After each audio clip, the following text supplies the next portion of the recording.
American president തിരഞ്ഞെടുപ്പിൽ Donald ട്രംപിനെ ഔദ്യോഗിക സ്ഥാനാർത്ഥിയായി റിപ്പബ്ലിക്കൻ പാർട്ടി പ്രഖ്യാപിച്ചുവെന്ന വാർത്ത വരുന്നു. Ohio senator JD. വാൻസ് ആണ് വൈസ് പ്രസിഡന്റ് സ്ഥാനാർത്ഥി.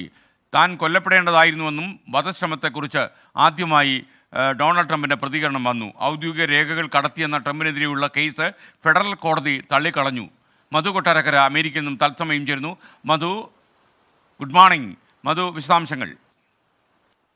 Good morning SKN. US presidential തെരഞ്ഞെടുപ്പ് അതിന്റെ അവസാന ലാപ്പിലേക്ക് കടക്കാൻ തുടങ്ങുമ്പോൾ ട്രംപിന് അനുകൂല വാർത്തകളാണ് ദിനം പ്രതി വന്നുകൊണ്ടിരിക്കുന്നത്.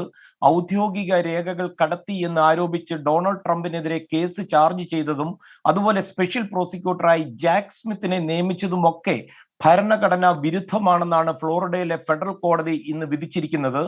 ഇതോടെ ഈ വിസ്കോൺസിനിൽ ഇപ്പോൾ നടന്നുകൊണ്ടിരിക്കുന്ന റിപ്പബ്ലിക്കൻ പാർട്ടി കൺവെൻഷനിൽ തന്റെ ആദ്യ ദിനം തന്നെ ട്രംപിനെതിരെയുള്ള ഒരു വലിയ ഭീഷണിയാണ് ഒഴിഞ്ഞു പോയിരിക്കുന്നത്.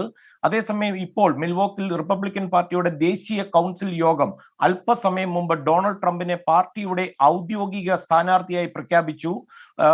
അതിന് മുന്നോടിയായി ഇന്ന് വൈകുന്നേരം വൈസ് പ്രസിഡന്റ് സ്ഥാനാർത്ഥിയായി ഒഹോയിൽ നിന്നുള്ള സെനറ്റർ ജെയിംസ് ഡേവിഡ് വാൻസിന്റെ പേര് പ്രഖ്യാപിച്ചിട്ടുണ്ടായിരുന്നു. 39 വയസ്സ് മാത്രം പ്രായമുള്ള വാൻസ് ഒരു കാലത്ത് ഡൊണാൾഡ് ട്രംപിന്റെ കടുത്ത വിമർശകനായിരുന്നു. ഒരു സമയത്ത് വാൻസ് ട്രംപിനെ ഹിറ്റ്ലറിനോടാണ് ഉപമിച്ചതുപോലും. 81-കാരനായ പ്രസിഡന്റ് ജോ ബൈഡനുമായി 78-കാരനായ ഡൊണാൾഡ് ട്രംപ് ഏറ്റുമുട്ടുമ്പോൾ US രാഷ്ട്രീയ ചരിത്രത്തിൽ 70 വർഷങ്ങൾക്ക് ശേഷമായിരിക്കും ഒരു ചെറുപ്പക്കാരൻ സ്ഥാനാർത്ഥിയായിട്ട് വരുന്നത്. വാൻസ് വിജയിക്കുകയാണെങ്കിൽ അമേരിക്കയുടെ ഏറ്റവും പ്രായം കുറഞ്ഞ 3ാമത്തെ വൈസ് പ്രസിഡന്റുമായിരിക്കും. എസ്.കെ.എന്നെ, ഈ US പ്രസിഡന്റായി ആര് ജയിച്ചാലും വൈറ്റ് ഹൗസിൽ നമുക്ക് ഒരു ഇന്ത്യൻ വളകിലുക്കം ഉറപ്പിക്കാം. ബൈഡൻ വന്നാൽ ഇന്ത്യൻ വംശജയായ കമലാ ഹാരിസ്, ഡൊണാൾഡ് ട്രംപ് ജയിച്ചാൽ വൈസ് പ്രസിഡന്റ് ജെ.ഡി. വാൻസിന്റെ പ്രിയതമ ഇന്ത്യൻ വംശജയായ ആന്ധ്രാപ്രദേശിൽ നിന്നുള്ള ഉഷ ചിലുക്കരി ഒരു നിഴലായി ഒപ്പമുണ്ടാകും. എസ്.കെ.എൻ.